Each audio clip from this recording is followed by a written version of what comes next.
Hey, good morning. Remember me?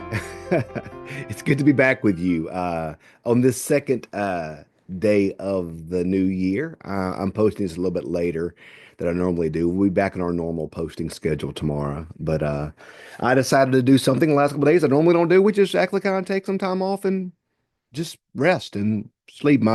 We all have New Year's resolutions, and normally our resolutions are about self-improvement. I'm going to do this. I'm going to lose weight. I'm going to do all these type things. And yeah, those are good goals. My goal for 2025 is to rest more. I've fallen into a bad trap since COVID and other things of not resting like I ought to. So my goal for 2025 is to rest. And so yesterday I was thinking, I need to do this thing here. I said, no, I'm gonna sit here and just nap. I'm gonna nap. So I napped most of yesterday and it was quite nice.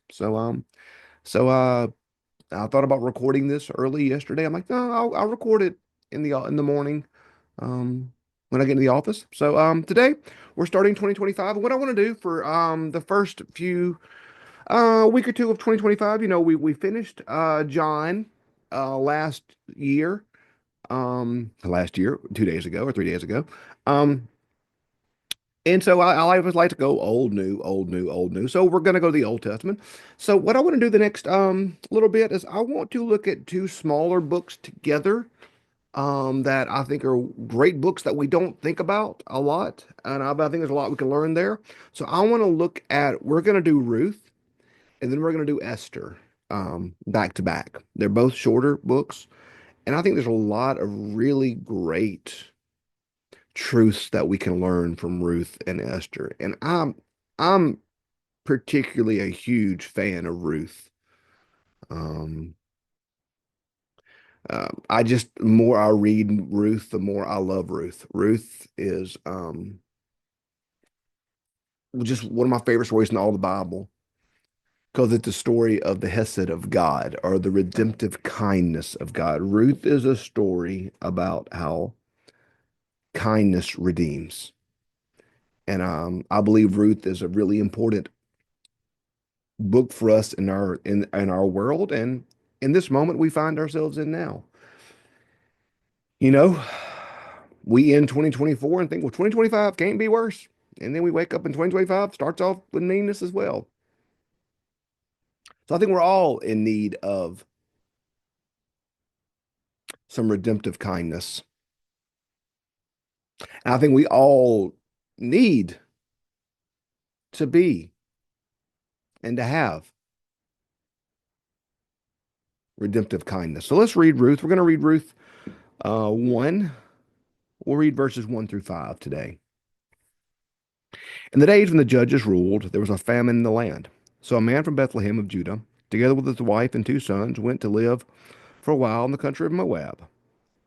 The man's name was Elimelech, and his wife's name was Naomi. The names of the 2 sons were Mahlon and Chilion. They were Ephrathites from Bethlehem, Judah. And they went to Moab and lived there.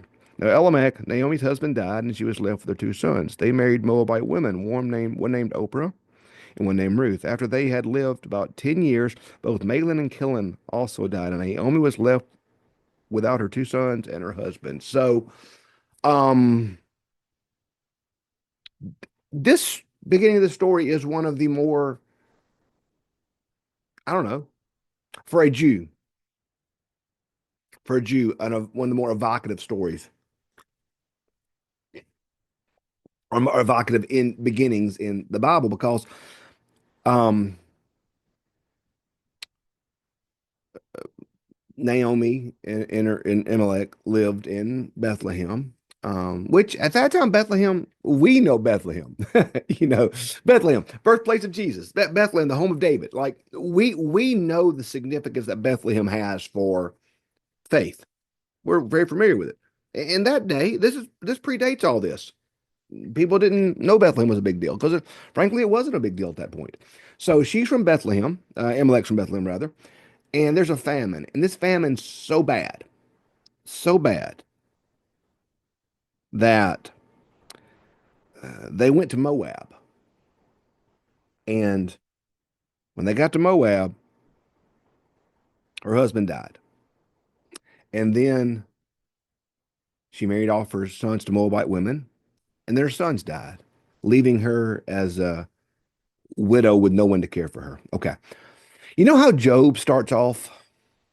Job's there, shows that he's holy, and then tragedy after tragedy after tragedy after tragedy after tragedy. Job, they starts off in the way Job echoes, the way he'll have Job there, and a servant comes and says, "This happened, and I alone survived, and this happened, and I alone survived." Starts off with all this property, all this cattle, all the sheep, all this oxen, and eventually winds up with his children dying. And so you see in Job just a cascade of suffering over and over and over again. And it's literally like, and one stopped talking, the next one came and gave the bad news. It was just gut punch after gut punch after gut punch. That's what Ruth is. That's what the beginning of Ruth is. Ruth is the exact same thing happening. First, there's a famine that's so bad they go to Moab. And the Jews were forbidden from having anything to do with the Moabites. The Moabites were off limits to them. The Moabites were the worst because during the conquest or during the Exodus, there's a period early in the history of the Jewish people when they were needing help and Moab refused to help. So at that point, the Moabites were off limits. They were you don't associate with Moabites. You don't do it. So this is how bad it was. It was so bad they went to Moab. That's how bad it was. A Jew didn't go to Moab. And then Amalek died. So in Moab, Ruth, I'm sorry, Naomi marries off her children to Moabite women, which you just didn't do. You didn't do that. And then her sons die, leaving her with nothing.